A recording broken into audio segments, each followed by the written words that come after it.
Hi, and welcome to Real Trail Talk. I am Donovan D'Souza from The Long Ways Better. And I'm Mark Pybus from The Life of Pi. Welcome to episode 93. We are doing my favourite podcast of the year in review. No, I'd say our favourite. Our favourite. So time to reflect on 2023, our trail adventures, what happened, what we've done, and answer some of your questions as well. Yep. So let's get really stuck into it. The start of the year, no need to ask what you were doing because I was there also. That's right, yeah. We were on the South Coast track. So day one, or we woke up on New Year's Day to a beautiful sunrise. So you were up very early at Point Eric campsite. I'm always up early at camp, you know. And we hiked a pretty tough day. It was a warm day out to Louisa River. Yeah, it was pretty terrible. Like, it was pretty open. I mean, the scenery was nice, but it was repetitive and very open, so that wasn't ideal on a day like that. So over the next 6 days, we hiked the South Coast track. If you want to hear more about that, we have a two-part episode, or 2 episodes on that that we published last year now, because we're recording in 2024. That was a really good experience. It was I wasn't expecting Tassie to be like that pleasant in the middle of summer, but it changed my mind on visiting there, as we'll discuss later on. Yeah. And I think, for me, I think we discussed this before, that this felt like a return to normal for me in a lot of ways. Because I think, we've had so many trips that have been cancelled due to COVID-related, border closures and stuff like that. Well, I have. And getting to do this felt like, okay, it's all right.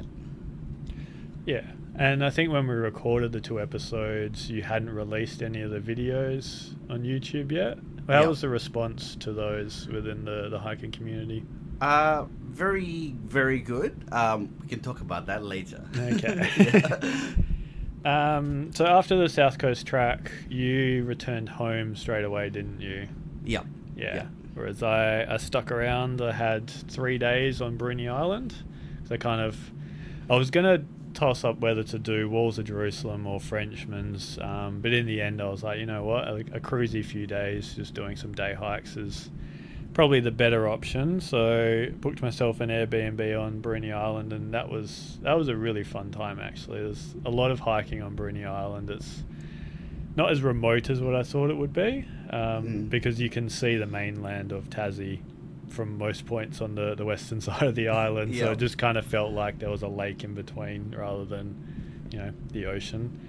But that was a good trip. There's bucket list items like the Fluted Cape walk. One of the better ones was actually East Cloudy Head, where you kind of walk along the ends of the earth kind of beach and then hike up to a little mountain. It was quite spectacular there. So highly recommend Bruny Island as a summer destination in Tassie. And then the rest of the summer, did you get up to much? So this was basically me having to, I've got this new system, which is that basically I would hike from autumn through till summer, start of summer, and then I use the summer months to get all my stuff done for the next season's worth of material. So I spent a lot of time editing up the episodes that would be the 2023 seasons of The Long Ways Better on YouTube. So it wasn't, it was hiking related, but I wasn't out doing stuff. Yeah. That's cool. I don't think I did much either, just looking at my little spreadsheet here. I got out to North Cottesloe Beach and Waterman's Bay as a bit of a snorkel expedition. And I believe North Cottesloe Beach I haven't written up yet because my camera battery ran out as I was doing the external shots, not the underwater shots. So right. I don't know, I should probably get onto that. But that was a really clear day, lots to see. But then Waterman's Bay, was that kind of like, I'll get out again. But it was really bad swell, and then all I could see was just blowfish everywhere. Like, I got some cool shots of them just following me. Yeah. But when you're swimming through blowfish and they just don't move, it kind of looks pretty funny. Yeah.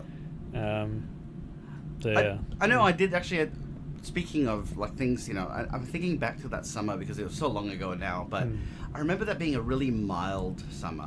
It was. And I remember there was a lot of weekend days, like surprisingly for Perth summer, where, generally it's like, if it's going to be 41, it's going to be Saturday. Yeah. And I know we took Miles out hiking. So, Miles at that stage was 6 months old, and he was in the backpack, the carrier pack that we have. And we got him out, like trying to inception in his brain that he loves hiking.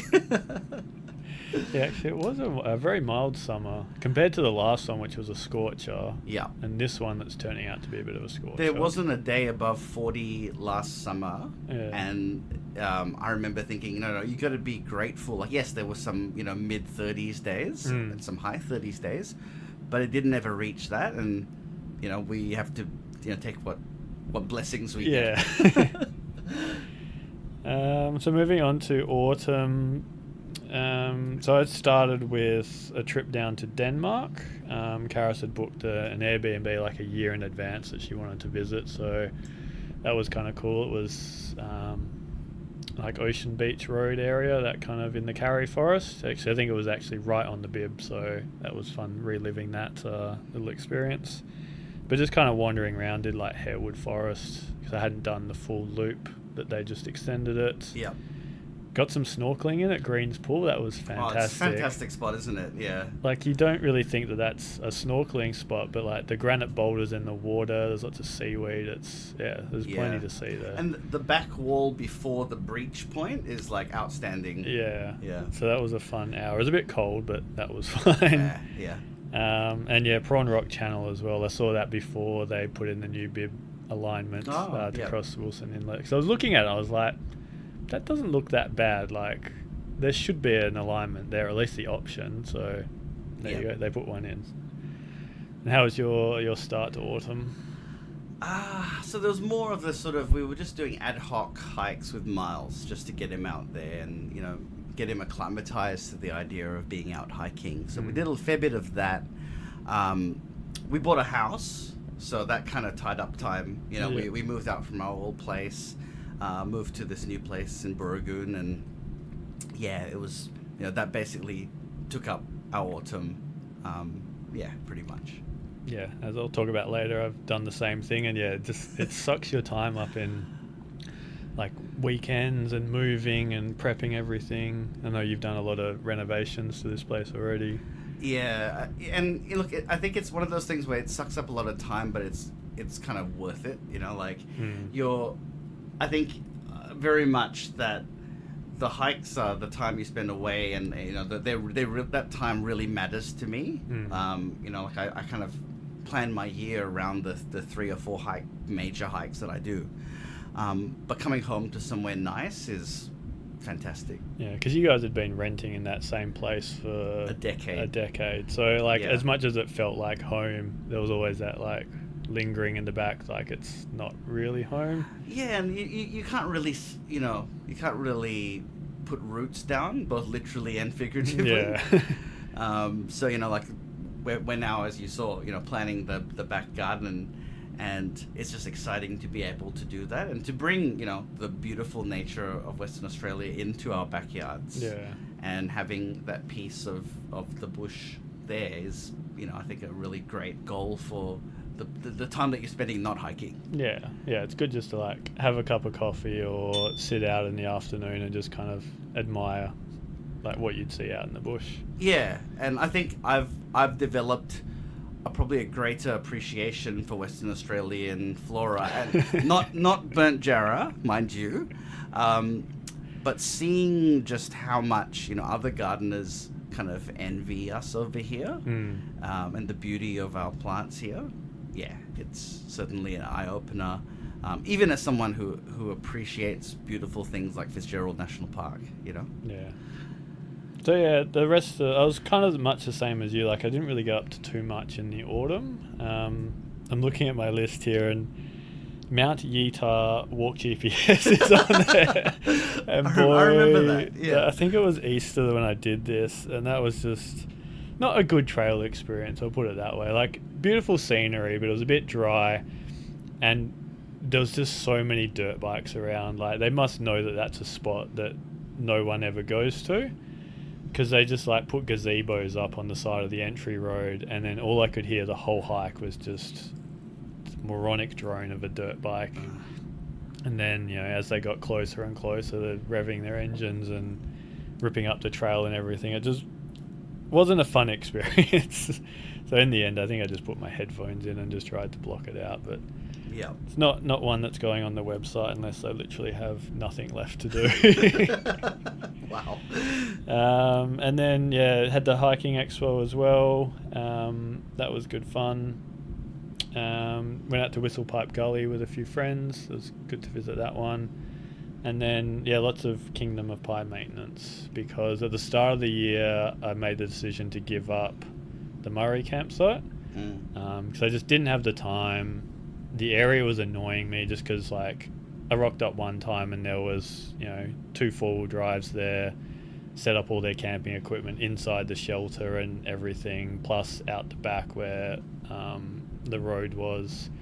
It's just always like lots of car activity, and it just it wasn't the best experience to go out there and be a volunteer. So I thought I'll let someone else who doesn't have 2 sections take up that mantle. And then just reduce myself to the Kingdom, which I'm thoroughly enjoying, just having 1 section and just focusing all my effort on that. Yeah, I can totally understand, the whole thing with the Murray campsite. I was volunteering for Rail Trails Australia, and that sort of, I think I found it really a struggle for the amount of contact hours that they wanted with my newfound, family and moving home and everything. It just was too much. But what I did start doing instead around this time of year was with Trails WA. They had a group together to look at their new top trails. And so I started working for their committee, which sort of looked at the framework for how they should select the trails. And these sort of things, they can always be a little bit iffy as to, like, you put in all this effort in. I mean, you've had this experience, you volunteered for these kind of things before, and then the result is kind of disappointing. I'll say that this experience was fantastic. Like, I think that the end result, which came much later in the year, I was very pleased with where they landed with it, and I felt that my contribution was a positive one. I feel like your main goal out of this was just get Bald Head to be a top trail. That was. I mean, it was Bald Head, and then the fact that Toolburnup also made it, and then, like, the gorges in Karajini wasn't just the one that the Grey Nomads can do. They actually put the actual ones in the gorge. So they didn't go, because it's difficult, we're not going to put it in there. They went, no. If it's worthy, it is worthy of the list. And so that was a really positive experience to see that actually come together, and a list that, yes, of course, there's personal preferences there. Like, there's ones that I don't like that are on the list, and there's ones that I like that aren't. But for all of that process to see it come together in a list that I can go, I see why that trail is on there. That was really positive. Yeah, I did hear from a few sources that it wasn't the easiest experience at times with some of the criteria they were proposing, but it's a good outcome in the end, that it seems like a fair list. And I think the thing was that they wanted to listen, that was the thing, was that they listened to the feedback from, I was talking about the selection criteria, and they took that on board. I didn't feel like we were ignored. If like the list came back and it was like, because this trail has a kiosk at the start, it is definitely, a top trail, but then this fantastic walk but doesn't have a kiosk, like Bald Head doesn't make it, that would have been a problem. And then personally as well, in autumn, I launched the Long Ways Better on YouTube. The YouTube influencer began. No. So that was a big change, because obviously the previous year I talked about jumping to this new platform. And I had the whole situation with Tonggyang that they hijacked my Facebook page, so I didn't have the promotion from that. But I think it was well received.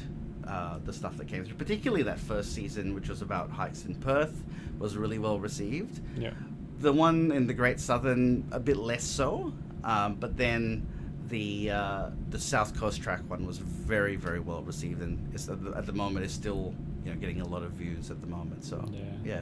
I have to say my personal favourite is the Cape Royal track, just because of the amount of natural acting and pointing within fantastic in that. Yeah, you can't buy that kind of performance, I don't think. Yeah, there's within our hiking group, your reaction face to the echidna has become a little bit of a meme that I've used a few times. Yeah.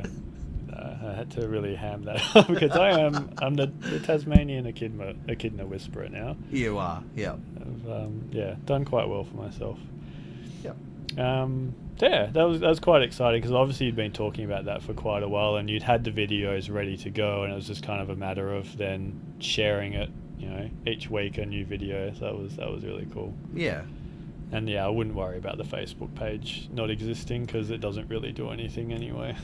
Yes, I mean, I've ended up the year with 350 subscribers on YouTube, which is, I probably was hoping for maybe a little bit more, and I probably would have if I had the Facebook, channel for promotion. But look, it's not a big deal.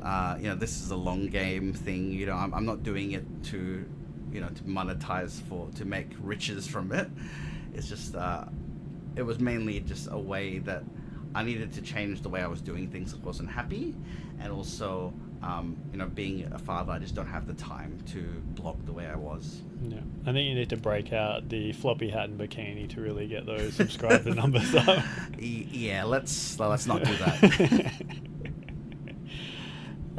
So winter, what was on the cards for winter?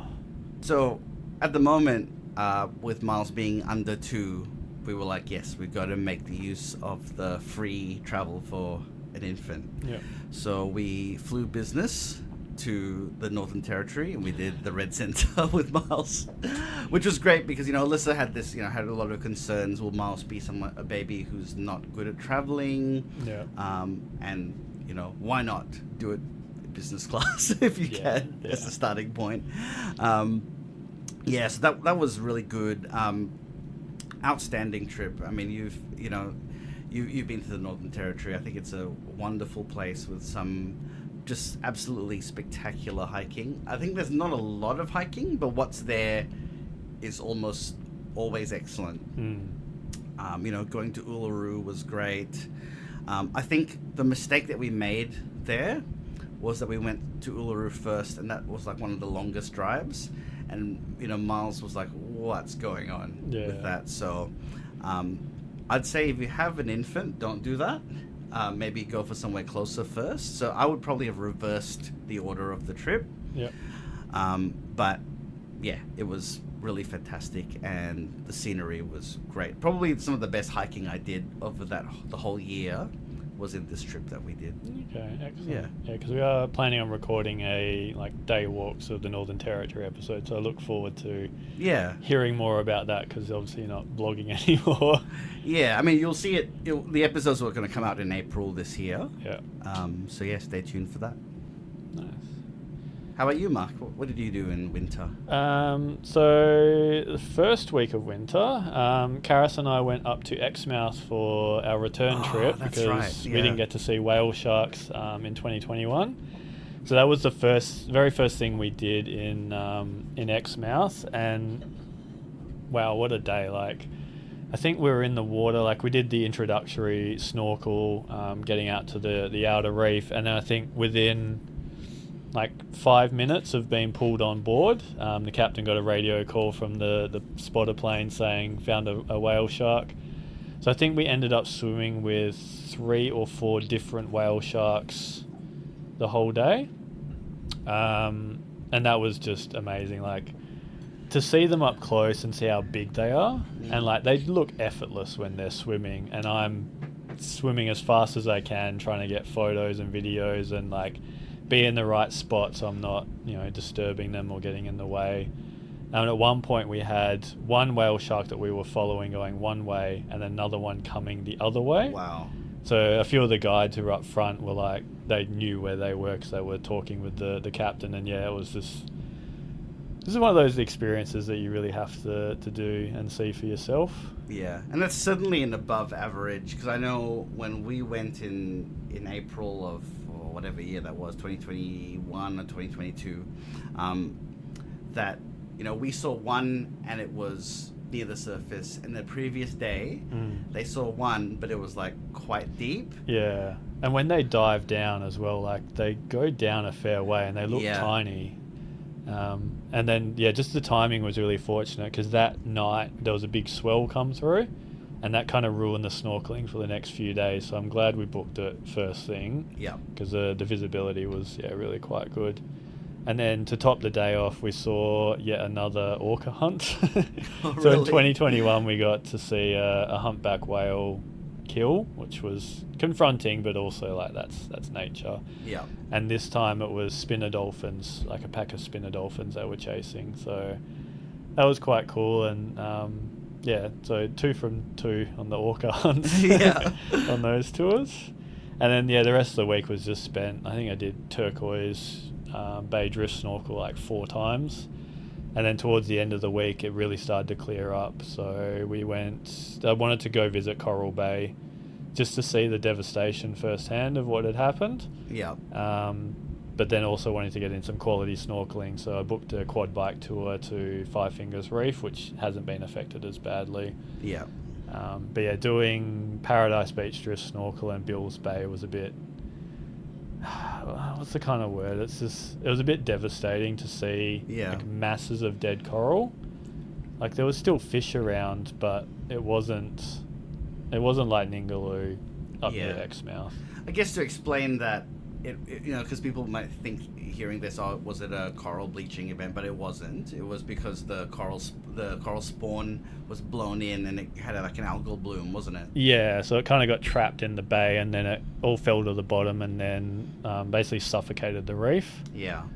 But there was one spot which they call Ayers Rock. It's about 100 or 200 meters out from the bay. And I found it, and it was just like this giant coral bomb, and it had some life there, but not as good as what everyone had described it as. But it was still kind of cool to see that. Yeah. Even though, the rest of the place was not as nice.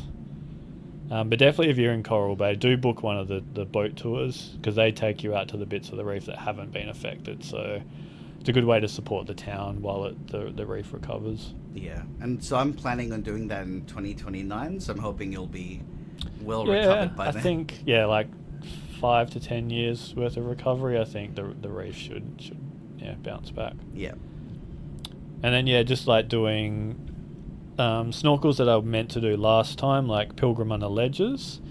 We did that in 2021, but all the sea tomato jellyfish had blown in before the storm, so I think like dodging jellyfish, and it was bad conditions. But this time it was crystal clear. Just got to make sure there's no fishermen on the ledges, so you can not worry about getting hooked. Yeah.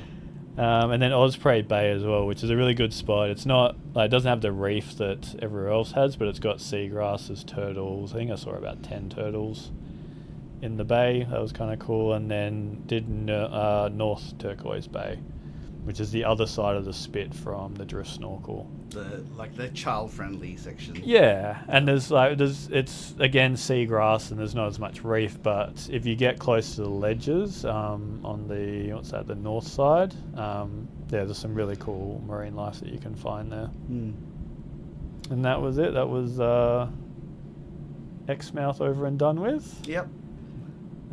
Came home, did a few little walks. I had my wisdom teeth out, that's right. So I couldn't do anything for a couple of weeks. And I eventually just went out to Mundaring Weir and did the Weir View walk out near the Discovery Centre, just to get out of the house, because I'd been bound up, feeling sorry for myself. Yeah.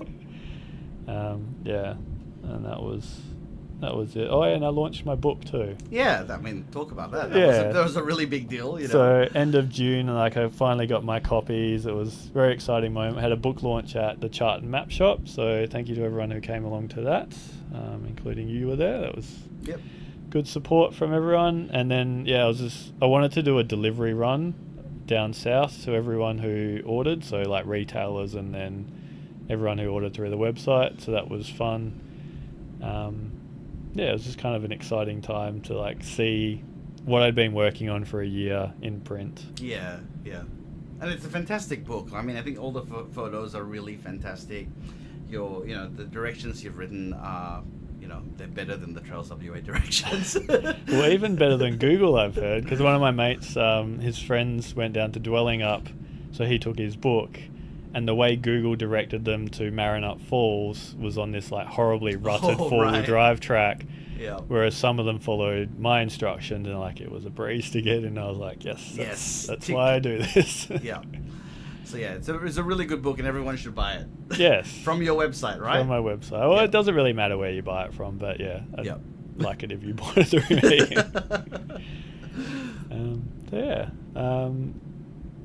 What did you get up to when you got back from the Red Centre?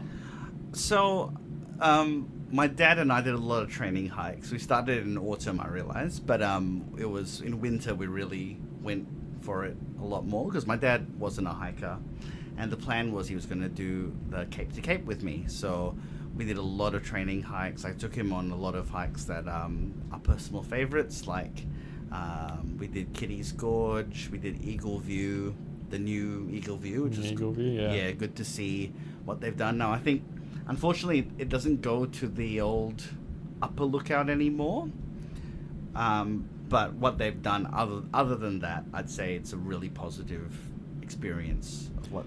Yeah, I mean, I hiked this in August, and I don't miss that lookout. Like, I went to go visit it, and I was like, you know what, the Wandoo before that was actually quite nice. Yeah. I'm not too fussed that it's not there. I think that was a point that I always naturally would stop. Like, if I had a lunch, because it can be quite a long hike, I would always stop for lunch there because it wasn't as busy as, like the Eagle View rocks on the looking over the city. The Perth Industrial Rocks. Yeah, I never understand the whole, you can see the city and it's just like, yes, you get to see the industrial area. Yeah. Wonderful. And that's where all the weeds are on the trail as well. So it just doesn't feel natural. It's like, it's busy. The view's not that exciting. And it takes you out of the bush experience. I always preferred the higher lookout. So that's the only reason I didn't appreciate what they'd done. But other than that, the quality of the trail has definitely improved. And there's much less vehicle track walking now. So yeah, certainly that last, I want to say, third of the hike is much more engaging than it was before. Yeah, because I'm in the video, because I shot it in 2022, I comment how it's... The highs of it are great, but the lows are just that last third is just terribly boring, and it's not anymore.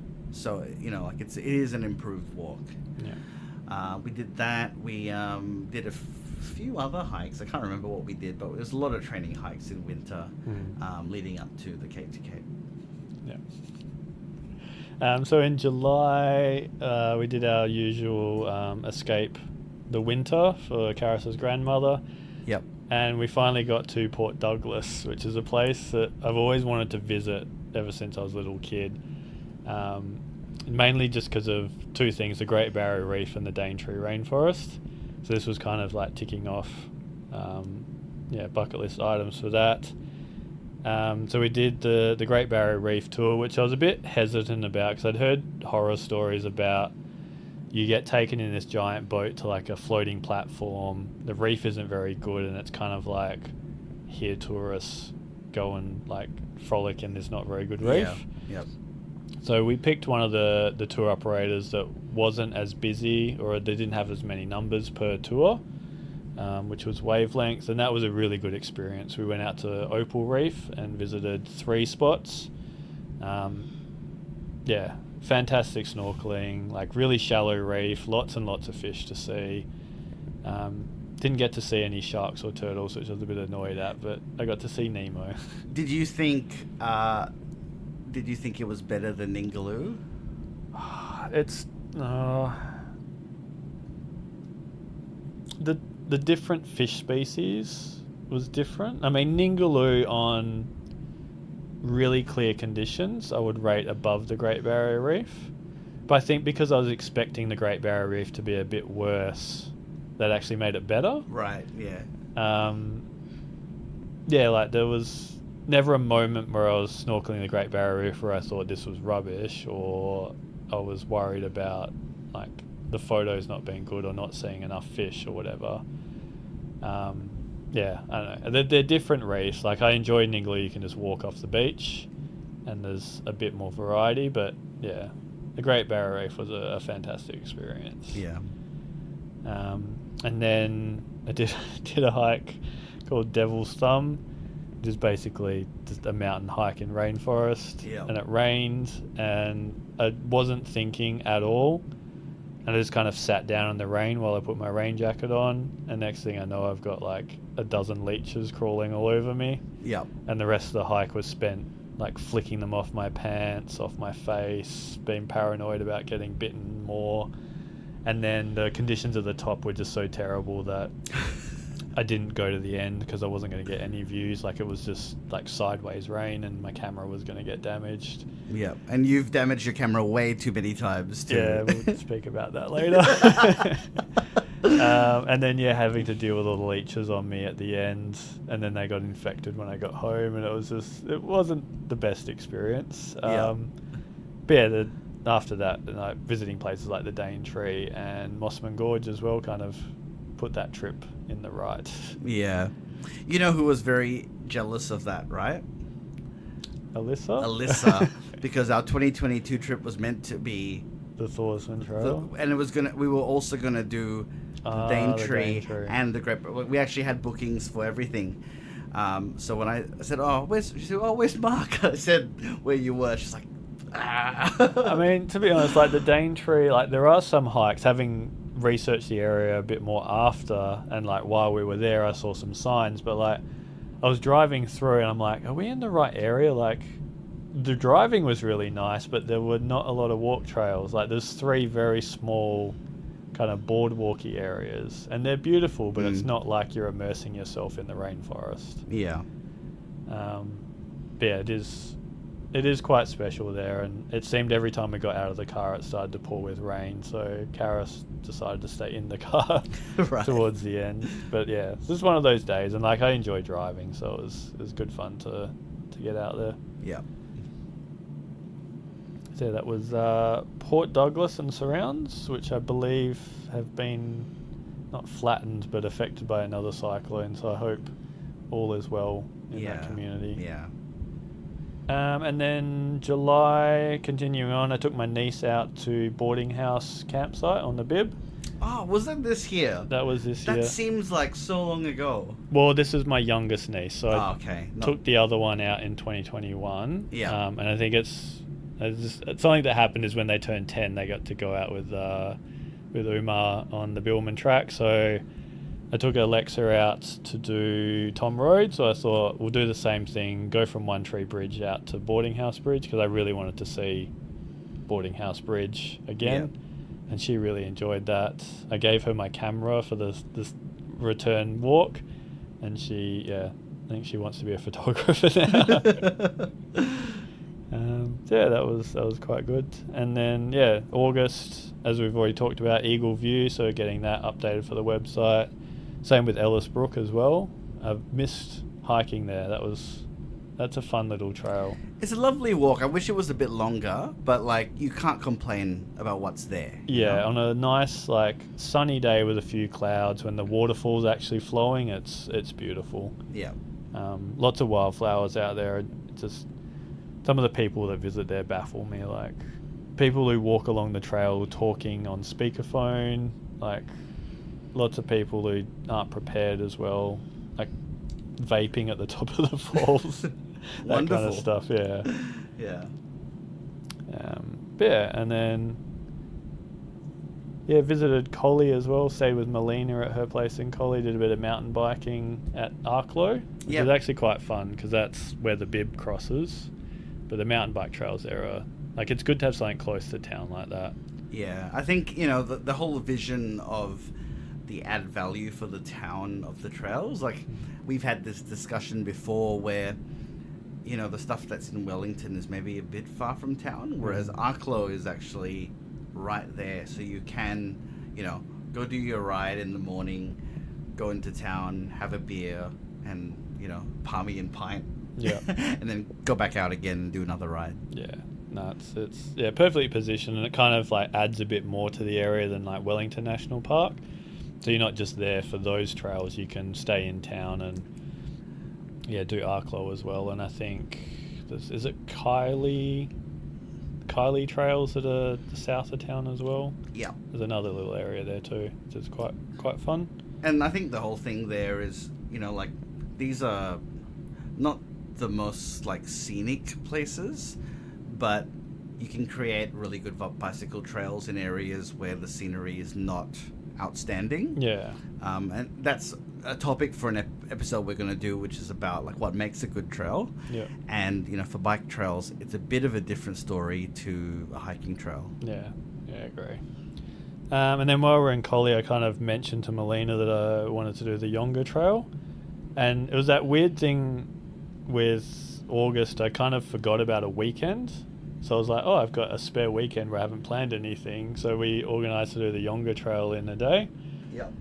So drove out there. Melina was very good, obviously being a trail runner. Slowing down for her was quite a challenge. At times she just kind of like ran into the distance because she just wanted to like spread her wings. So I was like, it's peak wildflower season right now. I'm just going to stay here and photograph this spider orchid for a while. Yeah. But that was, every bit as good as I remember. And obviously visiting in August, just the wildflowers at Le Sueur are just out of this world. And I've certainly hiked with you when it's wildflower season. I've ridden bikes with you in wildflower season, and I imagine that was a bit tough for her to go slow. Yeah, I think I kind of converted her towards the end. Like, she was pointing out flowers to me, and she's like, this one's my favourite. I was like, good. End up being the blue stars or blue squills that she admired the most out of everything, which is quite funny because that's one of my most photographed flowers when I'm out for whatever reason. So moving on to spring, you had more adventures with your dad and a few other trips as well. Yeah, so we went and did a training hike, and I forgot how difficult this is as a training hike. We talked about it with Steve, and he said they use this to break the people to see whether they could do the 25th anniversary hike. Yeah. So we walked from the Forest Discovery Centre in the Perth Hills to Dale Road. And I took my dad on this. And I have to say, this wildflower scenery was outstanding here. There had been a few fires through here, and I think it's recovered well-ish. There's some sort of like that kind of messiness that comes after a fire. But the wildflower display was some of the best I've seen in the Perth Hills. Yeah. It was really fantastic.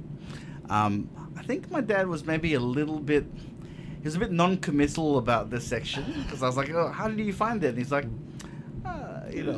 tough. Yeah.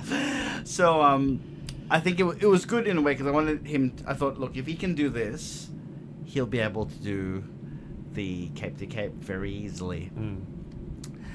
So we did this hike, and a couple of days later, he called me up and said, so I've tested positive for COVID. Yeah. I think you are too. So you might want to think about isolating. So yes, of course I did. I for 9 days lived in the very room that we're recording in. This in the bedroom. That was it. And yes, I did catch COVID, and it's kind of so like in a number of my videos, I've done a bit of a tribute to Josh Carr, where I'm taking a swig of the water, and I can do the whole drink and go, and karma paid me back, because my dad had this like great fear. He's not a hiker. He's not used to drinking from water tanks. He was not comfortable with the fact that, so I had a SteriPen. The SteriPen didn't work. I was like, yeah, Dad, it's fine. Just drink from the water tanks. It's okay. No one gets sick. he didn't buy that. So I'm like, okay, look, have my water. It's fine. And there's a scene of me in the episode that I filmed of this hike where I'm drinking from the water bottle. I'm like, yeah, that's me getting sick there. Because, I lent him the water and I drank from it. And Miles was in the car. He was feeding Miles chips in the car. Miles didn't get sick. Alyssa didn't get sick. I got sick. Yeah. So definitely it says to me, is sharing the water bottle. That was the, It's almost like the Simpsons episode where, like, they're playing the tape of Ralph Wiggum's heart getting broken and they're, like, pausing. It's like, that's the moment. That's the point. That's the point. Yeah, exactly. So that happened. And I recovered. It was enough time before the Cape to Cape, so I was able to do the Cape to Cape. But look, my dad, he's pretty fit, but he's still just he got hit pretty hard by COVID, and so my mum also, because she had cancer and has one and a bit lungs. They were a bit more cautious, so they took Paxlovid. But Paxlovid has a really high rate of rebound infection. Oh. So yes, your infection level is much less, so you recover better. It means that you're not going to get severe symptoms. But the downside is that you have a really high chance of rebound infection. So they got a rebound infection. They got sick again. My dad wasn't going to be able to do it. So the Cape to Cape, which is kind of, it was kind of sad because the whole thing was I wanted to kind of talk about the places that were, my parents instilled in me this great love for the Southwest. And that came from holidays that we did as a kid. And I kind of wanted to give back to Dad and show him, they're not hikers, so I wanted to kind of show it to him in a way that he doesn't see, which is on foot. But that didn't eventuate. Yeah. I did it as a solo hike, and I have only ever done one solo hike by myself. Feathertop in 2019. I think I did it by myself. So this was me doing this hike by myself, which is a very different experience to what it was meant to be. And then Alyssa and Miles were going to join me in the later half of the hike. And then we found out that my mum had a rebound infection while she was looking after Miles. And while Alyssa never tested positive, they didn't join me for the hike. So it went from this it was going to be about my dad and I having this experience. And then it was like, oh yeah, well, Alyssa will join me for some of it. It just became a very solitary experience instead. And then you had that fiasco, was it Yallingup National Park? Not National Park, at the Caravan Park, sorry? Yeah, that was, and I'll bleep this out, but, but that was pretty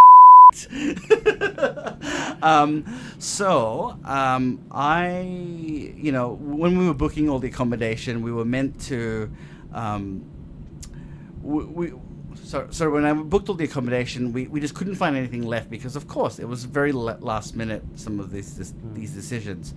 So we tried some places that I never book. So we looked at What If.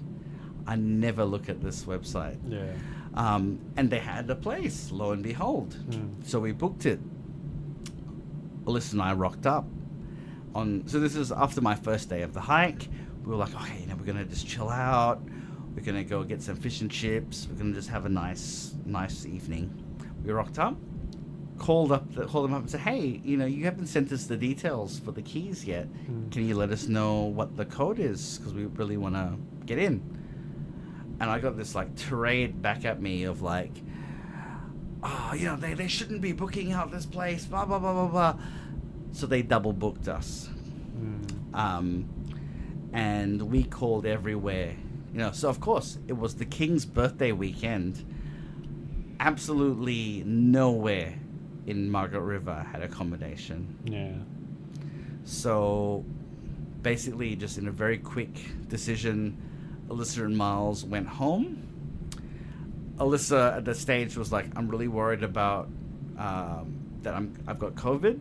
So you offered all your folks could stay. Yeah. I didn't want to say at the time, but I was like, the reason we don't want to stay is we don't want to make your folks sick with COVID. Yeah. So they went home, and I had to, and I don't like doing this, but I had to just like free camp basically. I found a place near Torpedo Rocks, and I just camped there for the night. Was that under like the peppermint, like that barren area where the little peppermints are? There's a bit of, so I thought of there, but I kept going. So I was like, I'm going to try and go closer to the beach, and I found a spot that was actually quite nice. Yeah. So, you know, there weren't too many people. There were a few fishermen when I started, and I was a bit nervous about that. But they went back another way, and yeah, it was fine. Yeah. It was fine. But it's funny because I was like on the other side of the luxury accommodation at Smith's Beach. Yeah. But you enjoyed the Cape to Cape solo? That was, you know, like, look, I think in some ways it's sad that the bushfire went through. Like, obviously, like, the Borenup forest is scarred and it's not as beautiful. But the wildflower display, my God, you know, like, one of the bits of the Cape to Cape that I hated before was that section after the Borenup forest where it's just freaking boring walking to Borenup Beach. Yeah. Beautiful, absolutely stunning because of all the wildflowers. Oh, nice. So look, it wasn't what I had hoped it would be, but I enjoyed it a lot, and it's, you know, I still think it's one of the best coastal hikes in Australia. Yeah. And you converted to solo hiking now? Well, I'm gonna have to, because like between now and until Miles can hike, there is this sort of like, I'm gonna have to hike solo.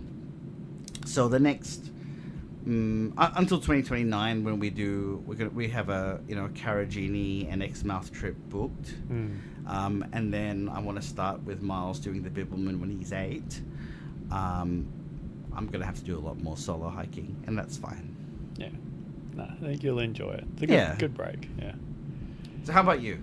How was your spring? I'll put my wine down because I'm gonna rant a little bit here. Okay. So the last day of winter, I journeyed out to Collie because I had been approached by my publisher to contribute the WA trails for a multi-day hiking of Australia book that they were putting together. Yep. So I thought, here's my list. I sent it to the woman who was organising it all, and I put the Wilman-Bilya on there. So I thought I'd better actually go out and hike it so I can write about it properly and provide photos. So organised that for the last day of winter, and then over the next 4 days, which was originally planned. Let's just say I did not enjoy this trail one bit, and I think it was about halfway through day 2 where I was like, I can't recommend anyone hike this. So I'd already made up my mind that this wasn't going in the book. It wasn't worthy of being published in a national guide. It wasn't worthy, and like, as you know, I'm a fairly optimistic guy when it comes to hiking. Like, you can throw some pretty average scenery at me and I'll be like, yeah, I can find the good in this. Yeah. You're not me. I'm not you. Yeah. I'm not as particular with my hiking as you are, but this was just I'm baffled, and I wrote a 2,000 word basically essay to Rod from DBCA outlining everything that I thought was wrong about the trail without ranting too much. Like, it was fairly concise, detailing my issues with it. And you suggested improvements. Yeah, I wasn't just bagging it out. I was like, you know, this could be improved. They'd somehow stuffed up the distances between the first campsite and the second campsite, so it was 2 kilometres shorter than what they list on the maps, which is odd because the GPS file on Trails WA has it as what I clocked it at, which was 2Ks less. And it's an awkward distance for a day. It's only 12.5 Ks. But then to do a double hut is 32 Ks or over 32 Ks. So, which is what I ended up doing because I just didn't want to spend that amount of time on the trail. which turned out to be a good decision. But yeah, I just think a decision was made that it had to start in Collie, and Rod hasn't confirmed this, and he probably never will, but like the first 10 kilometers is just like nothing walking. Like there's no signage in town to say, hey, you're on the Wilmanbilla, here's a trail. There's lots of pavement walking along the river, which is like full of weeds and non-natural trees and everything. It's not very nice. And then when you do reach kind of where the bib crosses, you go straight on into the river, along the river, and it's more weeds. It's not very nice walking. And you're walking along this fence, and the private property to the right has all this really nice bushland. You're like, well, couldn't they have just walked through there? The bridge that they tout is like the big spectacle. You can drive to the bridge anyway, so it's not like it's a hikers only bridge, and it's nice, but it's artificial. Yeah, it doesn't make up for what comes. And then you're kind of walking on like vehicle tracks that are frequented quite heavily. The first campsite, while the entry into it for like, I don't know, maybe 15-20 minutes is really nice when you're walking along the ridge. The campsite it's not a billman shelter. You can't sleep under it. There's no hooks for anything. It's just kind of a big shed. Like there was a makeshift campsite set up on the other side of the dam that I think was probably used by 4-wheel drivers. Like there's fire pits everywhere. There was rubbish everywhere from people driving in and taking over the campsites. And then the next day, like you're just on vehicle tracks for most of it. They kind of put a little bit on single track, which is probably the best part of the trail. But you just that there's vehicles using this area the whole time because there's rubbish everywhere. There's beer cans, there's bottles. The gate to the second campsite has just been driven around. And it's just like it's not a fun experience. And I was hyper aware of like the Collie locals and everyone who comes in the area with their jacked up 4-wheel drives, that like I knew that was happening, and that kind of ruined it for me. Yeah. But then after the second campsite is where it got really bad, because you're just walking on vehicle tracks. One side is a pine plantation, the other side is kind of logged forest. And then there's like a 100-meter section where they take you on single trail, and then they just kind of give up, and you're just on vehicle tracks walking through pine plantations. And it was just the worst experience. And then it started raining heavily, and my old pack, I used to just shove my camera underneath, like between the pack cover and my pack. And my new Osprey pack, apparently that's where all the water pools. That's how I broke this camera. So not even on a good hike. Not even on a good hike. And then it was just like a miserable hike, like drenched to the bone, to Arcadia campsite. And when I got to the Bib Spur, they've realigned it for like a kilometre, and it's really nice single trail. And I was thinking, oh, thank God, like here's some proper trail. Like this is the Billman that I enjoy. And then it kind of goes on to muddy 4-wheel drive tracks and along farmland and everything. And like it eventually reaches old rail form, but at that point I was just like, just get it over with. And then I made the decision at Arcadia that I was just going to hike to the kiosk and get my dad to pick me up. The next day I was like, this trail is not going in the book, and I'm not even going to write it up. I might put like a couple of paragraphs about what I thought was wrong with it and add some photos, but that was a solid waste of 2.5 days. It's sort of embarrassing because they touted this as such a big deal about the this was the hiking trail of the Wambenja Trails Network, but it was just like what we did when they did the first stage 1 was bad, and what you've described is way worse than what we saw in stage 1. I mean, if that hadn't have been severely burnt, like that would have been acceptable. Like, yeah. There's areas where yes, it goes past private property in the middle of a national park, which is a bit weird. But like I probably would have enjoyed that end to end if it hadn't have been burnt. But this was like on another level of worse. And I was talking with a friend who thought the same as me. I'm like, thank God it's not just me. And like, but it's like, and given the areas they could have gone into, if they needed a 4-day, multi-day walk in Wellington National Park, go west of like Potter's Gorge and the dam and all of that. There's beautiful hills. There's already trails that you can kind of link up. Yeah. That would have been a spectacular walk. But I think they must have said it has to start and finish in Collie, which is stupid because there's no signage in Collie to say, hey, there's a hiking trail here. And look, I think people would have been fine driving into Wellington National Park and parking at the kiosk and doing a 4-day loop through the park. Yeah. You know, people would have been happy with that. And I didn't even get to hike I think it's like 12 kilometers where you're literally next to the highway the whole time. Because when I was driving to Collie to go visit Melina, I was like looking at it, I'm like, that's the Wilmanbillia, like right next to the highway. I was like, that would not be very pleasant. And a lot of people have said, like online in the Facebook groups, like, oh, you just have to get it over with. I'm like, you shouldn't have to do that on a hiking trail. A hiking experience, yeah. Like, it's bad enough walking on some of the four-wheel drive tracks on the bib, but at least they're in the middle of nowhere. Yeah, true. This is a busy highway, and all you're going to hear is just like, vroom, vroom, and then heavy trucks and... Yeah, and probably like cars. Someone yelling out the window going, ah! Yeah. You know, as you're walking. I cannot not recommend this trail enough to anyone. I don't want to sound like super negative, but like, what a waste of public money that was. Like, and it's just the potential of a much better trail just sitting right before them, and they just didn't build it. Yeah, yeah. Like, the mountain bike trails in that area looked fantastic. And had you have put a world-class multi-day trail to the west of that area, fantastic, but they didn't. I think, and we'll discuss this more in the what makes a good trail, and I think, unfortunately, they have a good understanding of what makes a good bicycle trail, but I think the DBCA don't necessarily have a good idea of what a hiking trail is.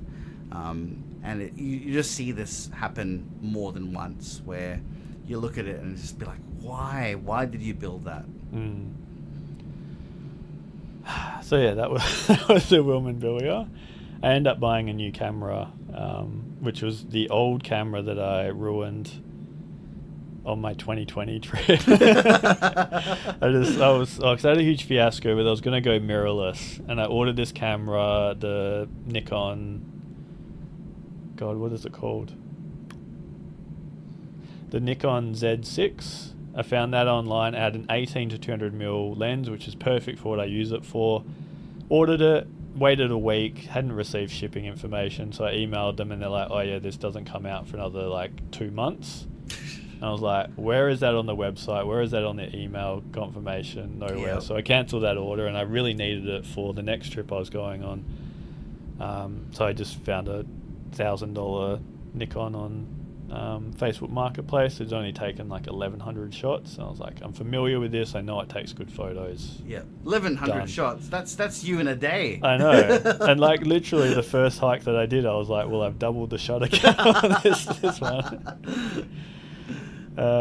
So yeah, that was the start of spring. And then the first trail that I actually did with the new camera was the Numbat Trail. So I'd been meaning to redo this one for quite a while, and I never booked it in. I thought, stuff it, I'll go in mid-September. Didn't get the best conditions. It was raining. Worried I was going to lose another camera straight away. But in the end, yeah, like, I don't know, it just wasn't as good as what I remember. Mainly because, like, I'm a bit more of a wildflower enthusiast now, so when it's not natural bush, I tend to notice a lot more. And that second loop off the Quenda Trail, it's just weeds and that's it, and steps. Like, they're obsessed with steps on the Numbat Trail, and I don't understand, because it's not good trail construction. Like, your enemy on a trail is water, so you have to contour the trail a lot more, whereas they've just gone, yep, steps, that's the way to combat this. I think that was made a long time ago before that. No. There's like timber out there ready to put more steps in. I know, but I feel like the trail's already been, because like when I was there in 2022, I saw the guy repairing the steps. but I feel like they've locked into like this is the way that we do it because this is how it was always done. Whereas you look at, you know, to give some credit to DPCA, if you look at the trails that they make now, they're thinking about how the water runs off the trail. But like, my big point with the Numbat Trail is it's the Australian Wildlife Conservancy that run that bit of land. Yeah. That whole second loop, there's no rehabilitation for the natural bush in there. And I was like, if you're worried about erosion, plant some trees on that hill. Like, that will go a long way to stopping erosion. It's a bit odd that they've left that as weedy grassland. I have a feeling, I mean, because the trail predates their ownership, I believe. Yeah.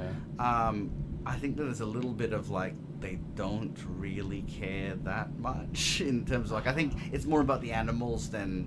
Yeah, but like, you know? give them something to eat, and like, it's like, you do see more kangaroos in that section, but it's also like, I don't know, maybe I'm just being too hyper aware of the weediness. The weediness. I still like that second bit. I think, like, you know, the granite formations there are nice, and I love the Wandoo across the top section. Yeah. But I agree with you that it's pretty weedy.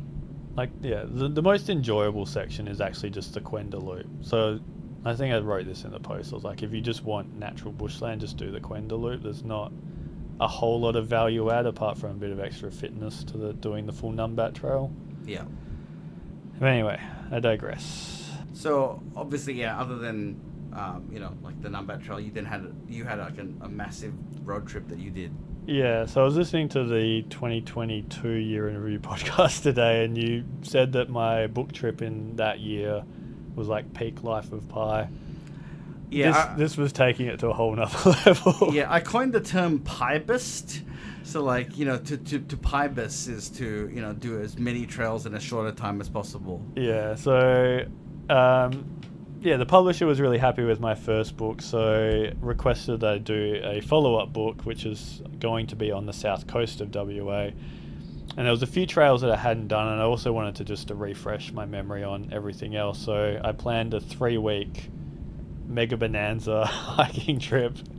Basically going down to Walpole and then moving east to Esperance area over 3 weeks. And I think I did something like 40 odd trails in that 3 weeks. It was basically, if I wasn't hiking, driving or sleeping, I was probably eating, and that was about it. Yeah. But that was like, it was a lot of work and a lot of, like, it didn't feel like a holiday. It felt more businessy and like, must get this done. And if the weather wasn't right, I was kind of like getting anxious about, well, I don't have the photos. Sometimes it didn't matter because I already had backup photos, but some of them I'm like, I really need to get this trail in the best possible conditions, which fortunately I managed to do. And I managed to tick off a lot of trails that I'd been wanting to hike for quite a while. So the Noits Wilderness Walk yep. had been on the cards for a while. That one was super enjoyable. The weather cleared up at the right times and was terrible at the right times as well. Yep. If you get my drift. Yes, I do. Visiting a lot of other trails that are already done, but kind of like in a different season, or there were different wildflowers or better weather conditions. Bald Head, that was good to do with all the trail improvements as well. I'm fully on board with what they've done. I know people say it takes away some of the character, but the essence of the trail is still there. You're still looking at the amazing scenery. There's still like those great views, great wildflowers. It's just the erosion controls are a lot better now. Yeah, and this is a thing we've talked about a lot, and I think, you know, Bonnie might disagree with us, yeah. But it's not about creating these things for people. It's because there's so many people, we have to do this for the environment. Yeah. I think if you think about it that way, then you understand why they've done it. Yeah, and skipping ahead, but like on the overland, that was a big topic of discussion, is all the duck board and the boardwalks is like, yes, the hardcore hikers will be like, well, back in my day we were in knee-deep mud. I was like, but that's not good for the environment. Yeah. And so that's what it comes down to in the end. Another trail they've been meaning to do was the Le Grand Coastal Trail. Yeah. And I think I rank this as the best day hike in WA. Start to finish, there is nothing wrong with it at all. It's just amazing views, fantastic geology, great beaches, fantastic wildlife. Like I saw a whale like 50 meters off the beach. Just like you can't get any better than that trail. Yeah. The only downside to it is it's a one-way trail, and if you're on your own, you have to ride your bike back to the start, which is at the end of a very long 3-week trip. Wasn't the best experience, but it was okay. I would take that for and that's hiking. an acoustic bike as well. Yes, which isn't too bad on the roads, the paved roads, but that last little bit into the start point with like corrugation everywhere, it was not fun. So yeah, that was 3 weeks. I finally got to do the Hakea Trail as well, like properly overnight camp on the Hakea Trail and visit Whalebone Beach. That was a highlight of the trip. I've forgotten how, like, you can look at the photos, but you forget how good it is out there. Yeah, Fitzgerald River is just, I tell a lot of people that from over east. I say, like, yeah, you may have seen beautiful plant life in some other park, but not like Fitzgerald River. Not like this. And then you combine that with the rocks on the beach. Yeah. The pure white sands of all the beaches. It's unique. Yeah. And I don't understand why, like, more people, like, I get why more people don't visit there, but there should be a lot more traffic. Yeah, I think having gotten more into like plant life and stuff like that, watching a lot of things, and people on YouTube were talking about where certain eucalypts come from, and it's like when they talk about Fitzgerald River, I'm like, oh yeah, I know exactly where that is, and of course this beautiful weird mallee comes from this area because it's just an outstanding place. Yeah, unfortunately I think I got not the best conditions for the wildflowers. It'd been quite hot in the previous week. Right. And even while I was in the Stirling Range, like the lady at the retreat who's quite a wildflower enthusiast was like crossing off all the orchid species that had died in the last few days because of the heat. And I was like, oh no, I really wanted to see all of those. But yeah, I'm sure I'll be back many times over the next year. Yeah. And hopefully the next book will be out sometime, I'm hoping in based on the timings from last year, August, September.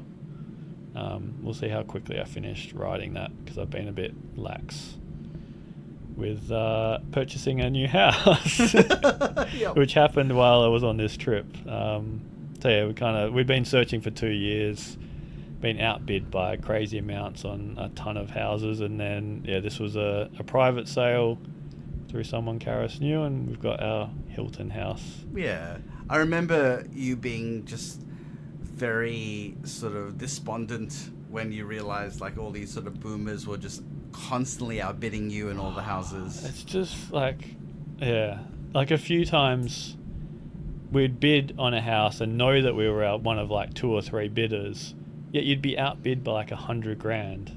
And people are just throwing money just to get a house in an area. Yeah. But yeah, it's finally good to be settled and looking forward, as you are, to planting a native garden and getting that all done. Yeah. With the bonus of being 2 or 3 doors down from Steve from the Ruin Drag. Literally from the front of from my driveway area I can see Steve's house. Yeah. And we catch up for coffee quite a lot, which is an added bonus. Yeah. Yeah. It's awesome. So yeah, and then kind of late spring, early summer, you went off to Victoria for a work trip and added in a nice little hiking trip. That's right. So I mean, as long-time listeners will know that I used to work 1 week in Melbourne, 1 week in Perth, so I used to travel a lot to Victoria, but since COVID that has really dropped down. So yes, my status has really dropped in the eyes of Qantas, but I'm getting a lot more sleep these days, man. So it's so much better. But I had to go there for work, so I went, okay, well, I'm heading all the way there. I'm gonna go do a hike, and I messaged my friend Kevin, aka Going Feral. So I said to him, hey man, it'd be great to finally, like, we've been friends for a long time, like at least 5 years, and yet we've never hiked together. So I said to him, hey, you know, it'd be really good to hike with you. And he said, look, I've done Feathertop the week before, but if you want to do it again, I'll do it. So yes, I've done Feathertop before, but not as a video. So I thought, look, it's cool. Even though I've done this before, it's a lovely hike. It's probably, I think, if you're in Victoria and this is your first time as an overnight, this is probably as good introduction to overnight hiking as you're going to get, given that the scenery is outstanding, the trail is not too hard, there's a lovely campsite. Last time I was there, I arrived late and I was one of the last people on a very busy weekend, so I got a really crappy spot. But this time I knew to stay on the other side of the trees. There's a hut there which you can't sleep in, but you can cook in if the weather's inclement. There's water tanks. There's a spring nearby. The spring water is outstanding. Really fancy fly-out, all capture toilet. Yeah.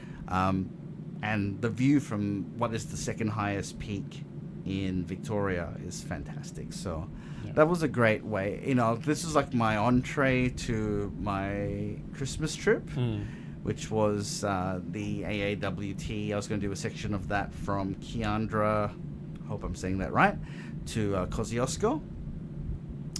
So this was a really great way to experience the high country and get into the spirit of what I was going to do for Christmas time. Yeah.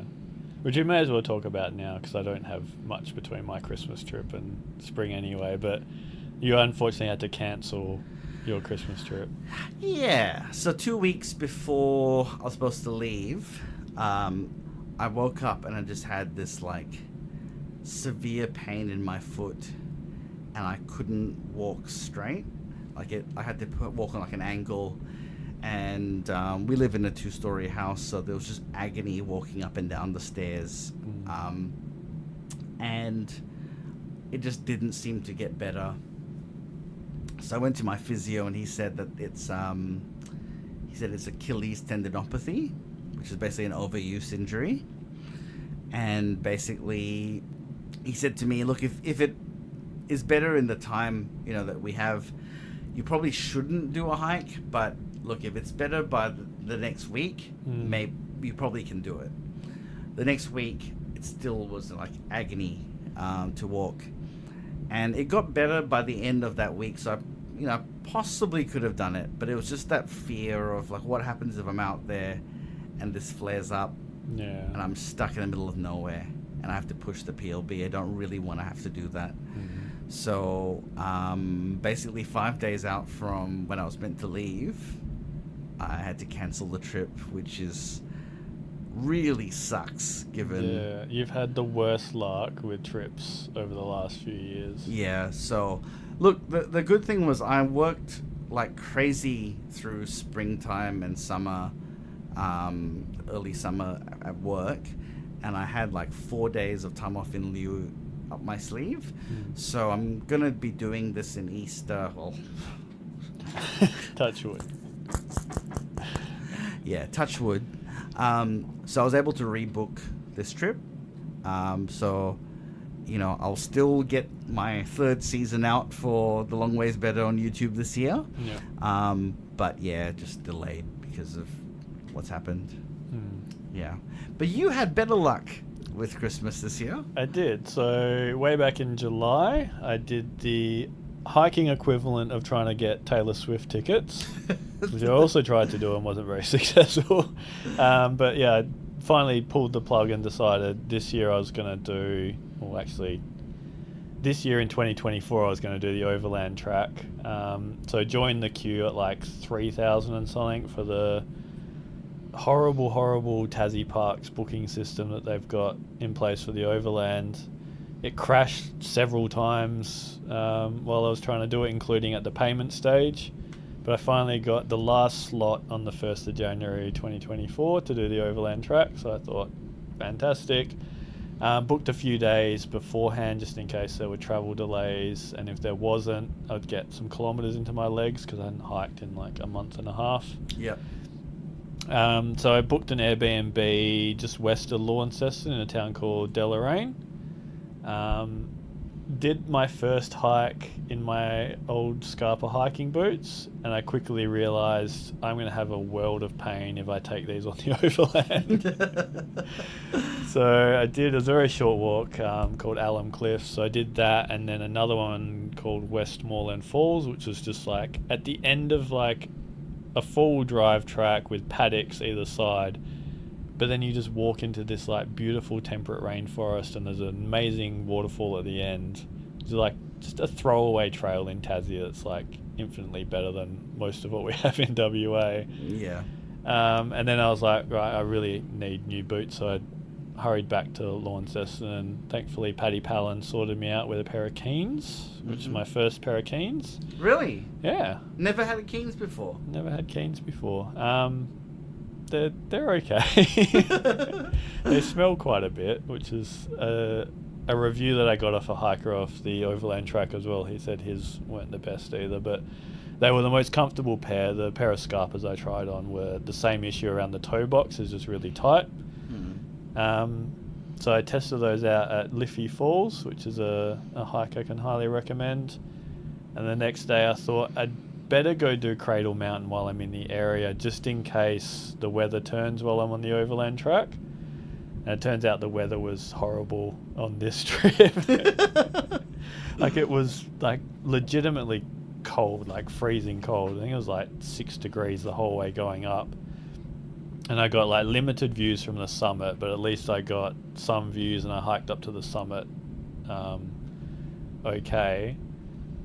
But just the tourists around Dove Lake, there was just a lot of them. It was very confronting. Yeah, that was a fun experience, and I did a couple of the shorter walks near the ranger station because Dove Lake was just like misty and grey and terrible, so I wasn't going to do that as a website post. And then a few other trails around Deloraine, like Meander Falls, Lobster Falls, and then the walk you can do near town, which was actually pretty good considering it's right near town. And then to start 2024, which I won't talk about, I did the overland track. Yeah. All I can say is it was great. Yeah. I'm glad you've finally done it, because it's sort of like, it's like probably the iconic Australian hike. Well, it's kind of like, it's just the way I kind of operate, in that I don't plan things too far out. Yeah. So it takes a bit of thought to actually say, okay, this Christmas I'm going to book out time to do the overland, and then have to book in July. Yeah, sure. To do it. I think doing the South Coast track kind of turned me, as I said earlier, onto hiking in Tassie in summer. Yeah. So yeah, I mean, Tassie you can get any weather, as you found out, because you had snow on Mount Ossa in December. Yeah. Whereas I think I got pretty good weather for the overland. It only rained once. That's pretty outstanding. That's highly unusual. Yeah. Maybe you're the weather whisperer, because our South Coast track was like unusually good. I mean, everyone was saying, we got blessed with great weather, but then the waterfall day, it was really, really sunny. And that's the temperate rainforest day. I'm like, these photos are going to look terrible. Yeah, sure. Even the waterfalls, like it's just too bright. But sometimes that's the thing I'll say, is that from a photography point of view, like when I did Mount Ossa, it was bloody hot. Yes, there was snow on the top, but that was from like a few days before. Yeah. But the actual hiking conditions were terrible, but the photos looked great. Yeah. But if you told me at the time, do you want the photos to be great or do you want comfortable weather? I would have said comfortable weather. Well, that's the thing, is like all throughout the week leading up to it, I was looking at like mountain forecast, and it predicted rain, like heavy rain on day 3, and then it would disappear, then it would come back. I'm just like, just give me a clear Mount Ossa day.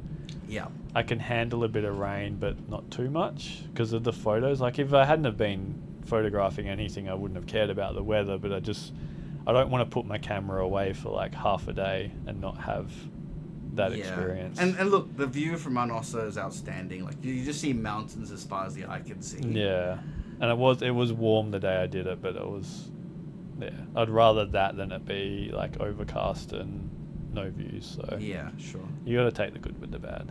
Absolutely. So yeah, that was my 2023. I think like listing everything out, like I didn't think that was a great year, but then I did Ningaloo, did the South Coast track to start the year, I did the Great Barrier Reef and the Daintree, a 3-week South Coast trip, and finishing it in Tassie. That's like, a pretty good year. That year for most people would be like a highlight, like a wow year. But like you compare that to like what I've been through over the last 6 years, and it's just kind of like the norm now. Yeah. I mean, I hope you get better luck with your trips in 2024. Look, I didn't think 2023 was a terrible year. I thought, like if 2018 has been my best year ever, 2022 was the worst year ever, and look, it was better than 2022 by a long shot. Yeah, I think there was something off about 2022. It was just that whole like the borders opened. We didn't really do much that was like wow. Yeah. It was just I mean, apart from that Easter Mundabiddi trip, there wasn't much that I'd look back on and go, yeah, I really, really enjoyed that, or that was like one of the best times I've ever had. Yeah. I mean, for me, having a kid was great. Yeah. But from a hiking perspective, 0 stars. Yeah. Yeah. All right, so let's get into the viewer questions or listener questions. So thank you everyone who submitted a question. The first one that we have is, what's a fun trails related project / idea you'd like to work on if you had the time? If I had the time, I'd love to basically just wear Rod to the ground with like saying there needs to be a multi-day in Karijini, so until the point that he relents and just goes, okay, will you just leave me alone? Yeah, I think taking away like the realism aspect of this, I was thinking about this because Michelle, who runs the Trails Hub Cafe out in the hills and Feed the Hike, she's put the business up for sale. But then before that, the camel farm was up for sale. And I thought that would make a fantastic, like, Mount Field style visitor centre, trails hub for the entire Perth Hills. And just think of, like, because there's already mountain bike trails in the area. The Kalamunda Mountain Bike Network runs through there. You could create a wealth of trails in that area and have, like, a visitor centre with a cafe or a pub. Maybe put the Bib Track and Mundabiddi offices there, or Trails WA offices there. Like, it's a central location people can go to and be like, this is where all the trails are in the Perth Hills that are worth doing, and really make it a focus of the area. So that'd be something I'd love to see, but would never ever happen. Another one would be like manager of all the Bib realignments to make it like a fantastic trail. Because I've started moving the ball on getting the Kingdom of Pi like properly realigned, and I've been given assurances that it's not priority 1 but priority 2, so maybe happening in the next few years. And I've done the scoping and the mapping of where I would like it to go, and I'm really excited for that to happen. Yeah. So doing that and then extrapolating that over the trail where it needs to happen would be quite a fun trail project. Yeah, that would be awesome. So, question number 2. Have you ever had any bad encounters / feel unsafe while you're out hiking? So I haven't. Oh, I guess I have to a degree, but it was mostly Alyssa was Angry German Man, who is now an infamous person from the hiking world. I don't know his name, but you've told people about him. I've told people about him. Where, when we did the overland, this guy on the second night complained about how noisy our mats were. and like made this big kerfuffle and said, "Stop making all this bloody noise! It's like a freight train," and that has like scarred Alyssa for life with staying in public huts. We do it, but she does it very unwillingly. Yeah, that's probably the worst experience I've had. I've heard of worse and people feeling unsafe with some people on the Bibbulmun track, but I haven't had that experience personally. I've shared it with some weirdos who you're like, I'm gonna go over here now, but not weirdos that I thought I was gonna get, like my head sawn off or something in my sleep. Yeah, I guess like, because I'm in the same position, but it's also like the privilege of being a white male who's 6'1" is that like I don't think of that stuff, and like the worst that I've come across on the Bib is a couple of stoners who were out hunting for magic mushrooms near Bailing Up, and they weren't aggressive, they were friendly, but they were just like, you've got a bad vibe from them. Yeah, I mean, stoners are pretty low motivation. Yeah. So. I mean, the worst you come across is like, I hate when I come across vehicles doing maintenance or hiking on the Bib, because like they're not meant to be out there. They know they're not meant to be out there. You never know if they can kind of like take it the wrong way. Yeah. A lot of them ask you if you're lost, and it's like, no, I know where I am. I'm on the Bibbulmun track. Like, you're not meant to be out here. So yeah, that's kind of like the worst it ever gets.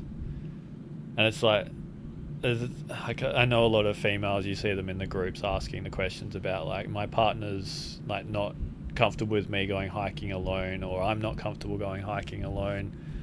And in the end, it comes down to like, it's probably one of the safest places you can go. Absolutely, yeah. And it's just like really freak incidents, like that European couple that got attacked on the Bib by that the shovel wielding sort of psychopath. Yeah, who's like, methed out of his head. Like, that's few and far between. Yeah. So yeah, that's probably about as worse as it gets, and I hope that's all it is. Yeah, I mean, I think statistically it'd be worse walking through a dark park in Melbourne than it would be doing the Bibbulmun track. Yeah. Next question is there an end date to the life of Pi and the long ways better? How about you, Mark? What do you... I don't know, like theoretically I could continue doing this until the end of time, or the end of my time. Whether I want to or not is another thing. Yeah. And like, it kind of triggered me, like there's a scene in The Life Aquatic, the Wes Anderson movie, where they're all sitting around watching their old films, and William Dafoe's character goes, "That's how it used to be."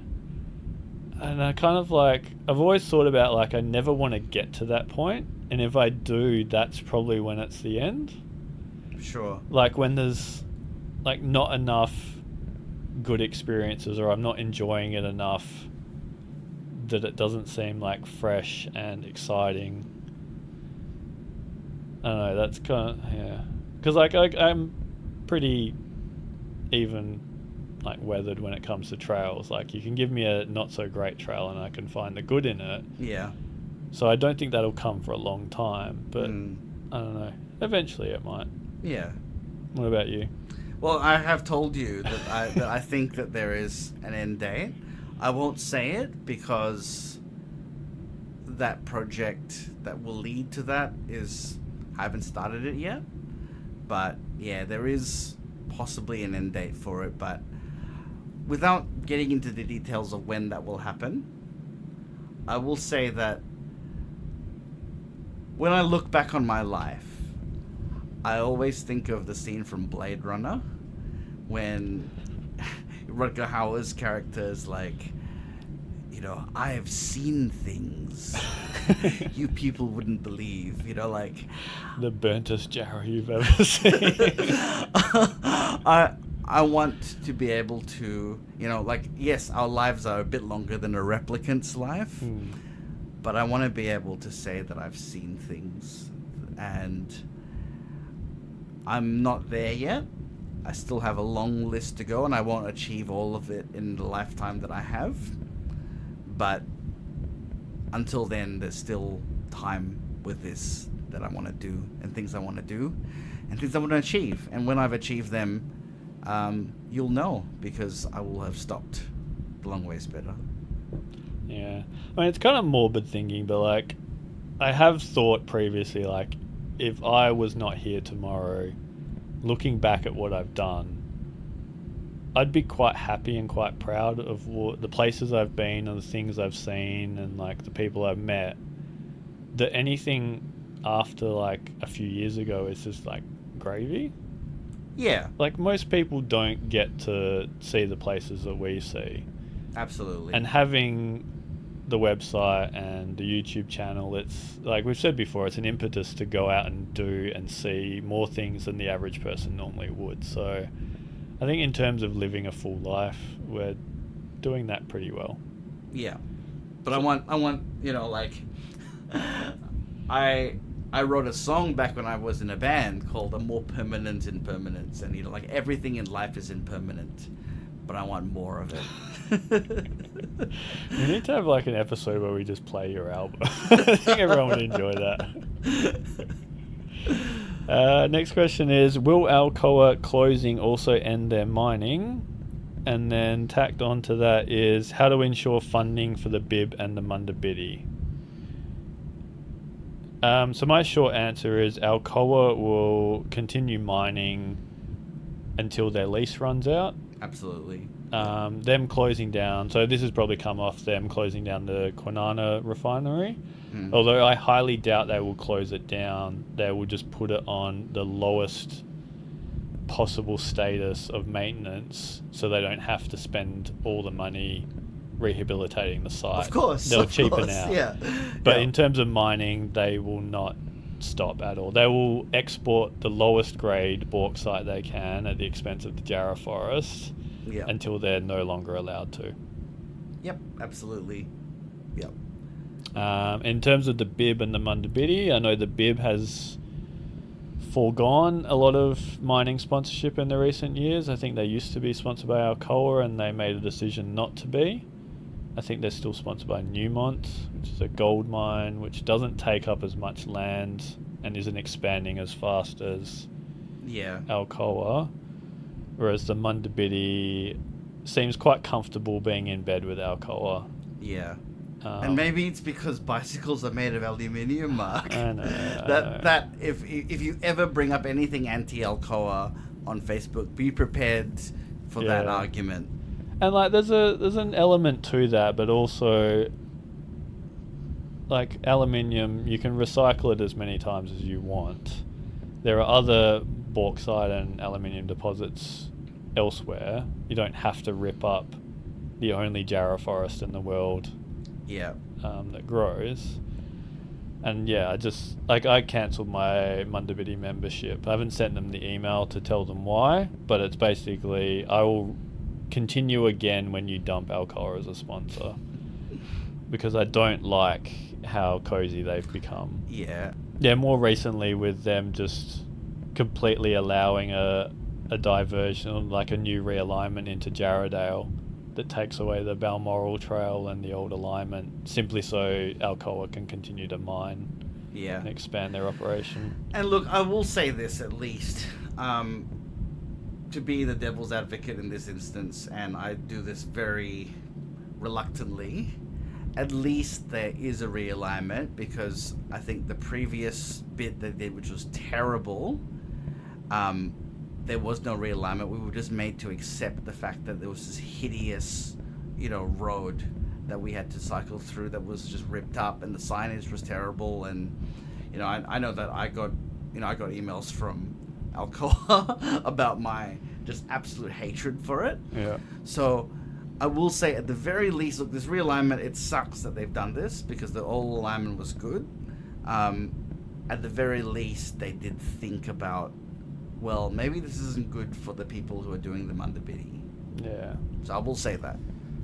Unfortunately, I'm slightly pessimistic about the government ever saying no to Alcoa. Like, Roger Cook has made it perfectly clear that he will just roll over, give them what they want. He's already overruled the EPA making any kind of judgment on whether they can continue. So yeah, that was very disappointing. I'm sure he'll enjoy his cushy board position when he retires. Next question. I thought you hated drones. What happened to change your mind on it? For the record, I still hate drones. Look, I've said this. I was waiting for this one.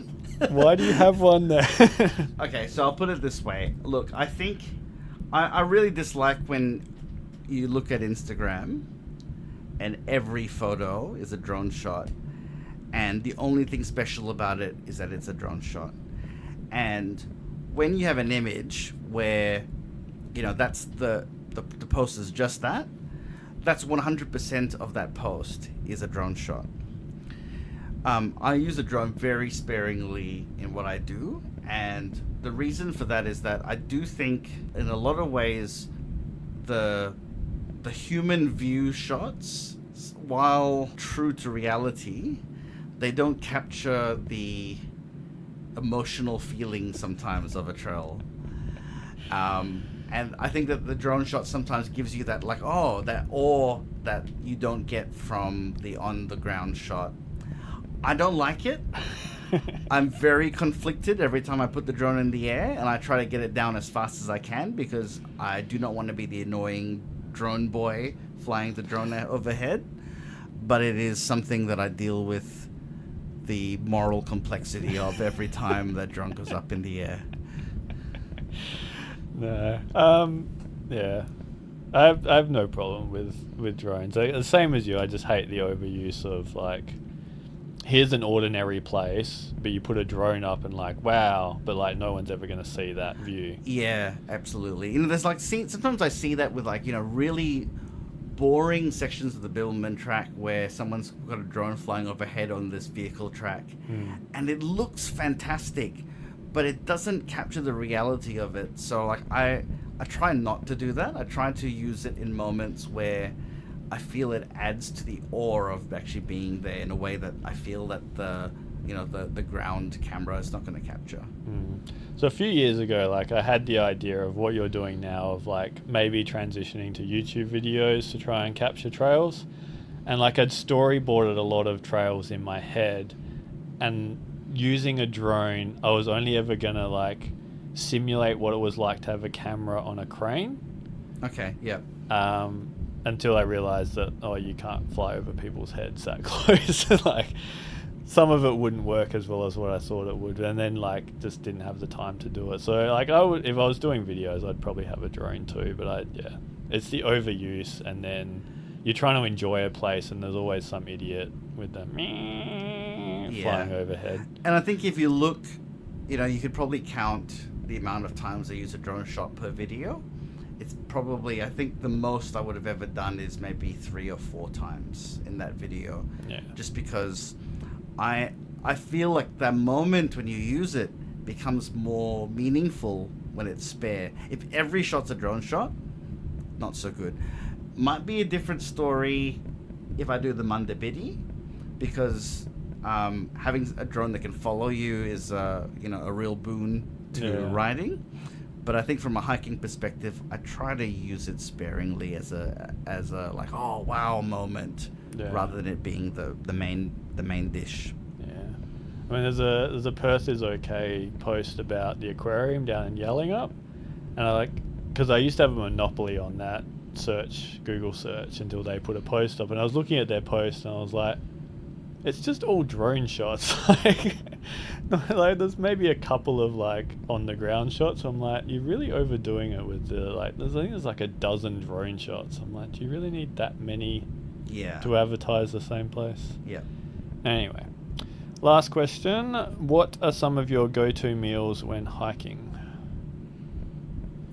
So I'm a big fan of Camper's Pantry. I think that they make much more delicious food than Backcountry. Yeah. In that it tastes like real food and not foam. So I'm a big fan of them. I think that there's a higher protein content to their food. That's my general dinners. I tend to do tuna and a wrap or something like that for lunch. And then breakfast, I have muesli bars. I'm a very, very much, as you know, Mark, like I want to get going in the morning. Yeah. So I'm almost at the point where, like, if not for the fact that I really like a hot meal at night, I could almost go stoveless because during the day, I'm very much an expedient eater when it comes to hiking. So it's like muesli bars. I'll have a few chocolate bars if I'm feeling low energy.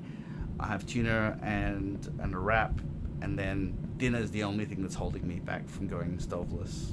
How about you?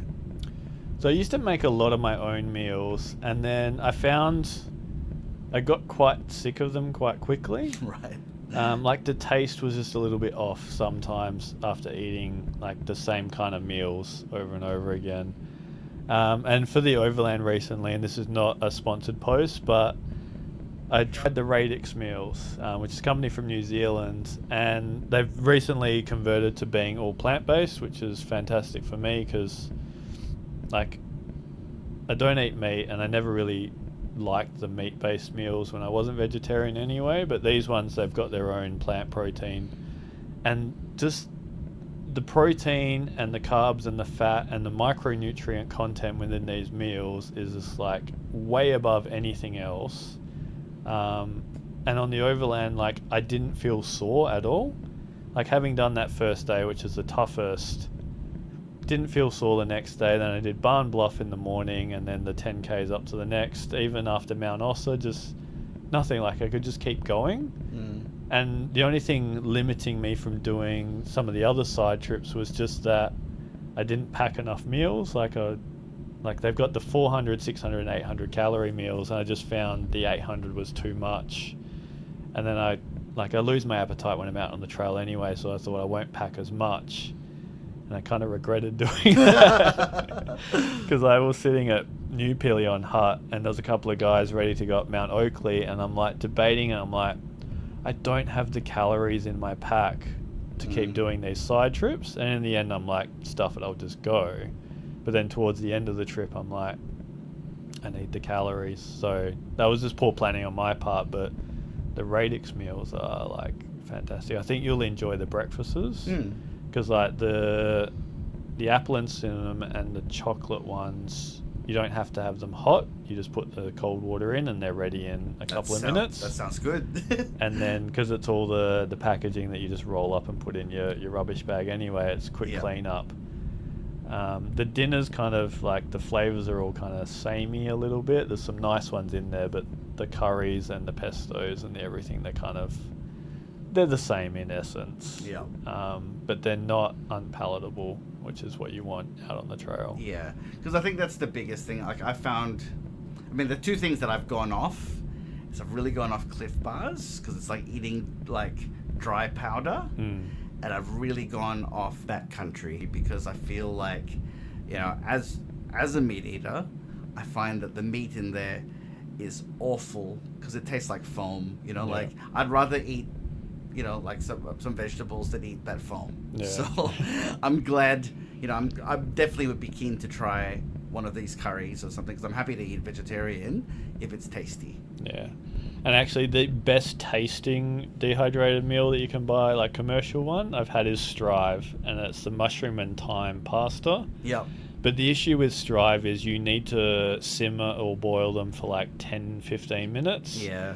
And when you're doing a week-long trip, like that's another gas canister to try and get through and carry. So that's the only downside with Strive is there's that payoff between taste and freshness and gas that you have to use. Yeah. All right, and then we've got our final kind of yearly topics questions that we ask. So, favorite trail of the year?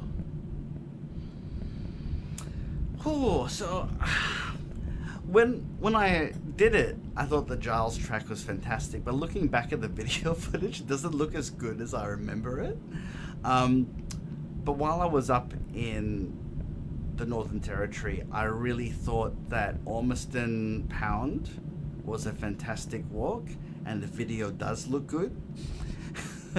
As well as everyone who goes to Alice, I think generally goes to the West McDonald's, but in the East McDonald's, Trafina Gorge was incredible. If you're a fan of something like Carragini, then Trafina Gorge has a lot going for it. How about you, Mark? I could easily say favourite trail and favourite hour are the same ones, but I won't. So favourite trail, I'm going to have to go Le Grand Coastal Trail. Understandably. So just like 21, 22 kilometres of just like pure hiking indulgence in WA. So like orange granites, pristine beaches, turquoise water, like a challenge but not too challenging, and then add in the wildflowers, and I was in heaven. Yeah. So that's my favourite for the year. And your favourite hour on any trail? Oh, I feel like there's certainly moments on the Cape to Cape that I had like an amazing hour where, like I've done, I think, Feathertop is maybe more spectacular, but there was just some moments on the Cape to Cape where just the feeling of it was great. Like I love that section as you're heading south from Moses, and it's like, it looks like it's been a landscaped garden, and it was a little bit cloudy, very moody, and I was by myself, but I felt really good. So... Can I also remind you did the South Coast Track this year as well? Oh yeah. See, the thing with that is I always think of that Christmas trip as like a Christmas trip. I think of it as 2022. So yeah, I did. You're right. You're right. And look, there were many moments on that where there would have been an hour that would have been as good, but that's 2022's memories. I could easily select an hour from the South Coast Track, but I won't. I will select an hour walking between Conspicuous Beach to Rame Head, and particularly as I got to the top of Conspicuous Cliffs and was walking to Rame Head, and it was just a beautiful afternoon with like beautiful bright blue skies, but with that little bit of cloud around, and the lighting was just so... There were wildflowers, I could see Rame Head, and then walking into Rame Head campsite, there was that resident kangaroo that always seems to be there, and they're not fussed that hikers are around, so it's just kind of like, cool, this is my home, welcome. Yeah. And it was just, an amazing hour, and then hiking back and getting to see like the early bits of the sunset, and then walking along Conspicuous Beach as well was quite special. That was a top-notch hour. As I was also texting Steve asking him about the trail to the tops of the cliffs. Yeah. And then last question is plans for 2024. So I'll say this with the caveat of obviously if everything goes as I hope it goes. I have probably a very good year. This could be a 2018 level year if everything goes to plan. So in March, I'm going to do the Freycinet circuit, which I'm pretty excited about. Also, at the end of March, I will be doing the Take 2 on Kiandra to Kosciuszko. Yeah. That's all booked now, so that's as long as the foot and leg cooperate, will happen. Then in June, I've got the Kari Great Walk planned in Queensland. That's for those who don't like change. That's the Fraser Island. So I'm doing that hopefully. And then in September, I'm going to go with Alyssa and Miles and do the Southern Forests here in WA. And if all goes to plan, I will finish the year doing the Travers Sabine, I believe it's pronounced, not Travers Sabine as I've been saying. Yeah. In New Zealand. Nice. That does sound like a very good year. that would have to be like the best year since 2018. So that kind of fits your mantra of like a good multi-day walk every quarter.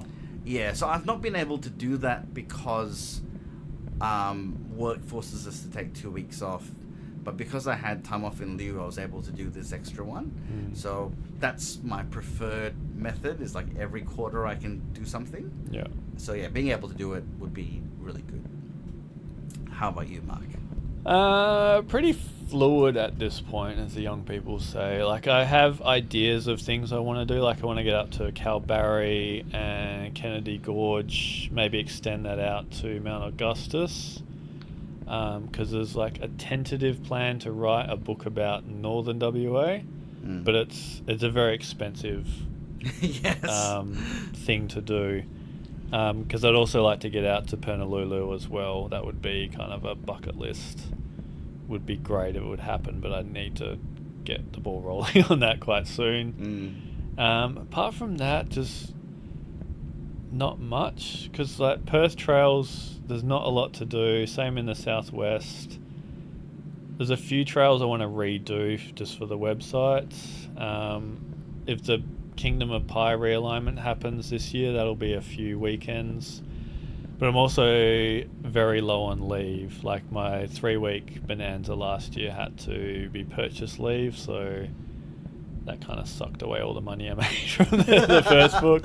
Yeah. But it'll be dependent on leave and then what else life throws at me. But I'm quite prepared for a quieter year where I just visit more Perth trails and just hike for fun, even though I say that every year. You do. Every year. It's like, I'm going to hike for fun this year. But like, there's certain trips I want to do. Like, I want to revisit Lusua National Park and do the shorter walks up there. Like, want to get into more wildflower walks that aren't specific hikes in areas, but just kind of visit a nature reserve out in the middle of nowhere and just wander around and see what wildflowers are there. So I was looking at one of those trips today about what I can do in a weekend, like that kind of stuff. Like, not really worried about content too much, because as I said in the group chat, after the Overland, I had like 51 posts in my backlog. So I could easily just do that all year and then not worry about content at all. So we'll see what 2024 brings. Yeah. So yeah. Thank you everyone for listening. I know that's probably a longer episode, but then again, we don't really record that frequently at all. And I'd just like to say a big thanks to everyone who is still listening. I do look at the numbers once a week, and people are still interested in the back catalogue, so it's great that we're finding a new audience, or people are just re-listening to old favourites. I know I do every now and then. And we do have like a slate of episodes planned. It's just life is what it is. Yeah. We need to be a bit more proactive about planning and setting time out for those. But yeah, if you do have any episode suggestions or topics you'd like to see discussed, please email them through at realtrailtalk@gmail.com or message on the socials, and we'll be happy to have a look at that. That was 2023, and I hope everyone has a fantastic 2024.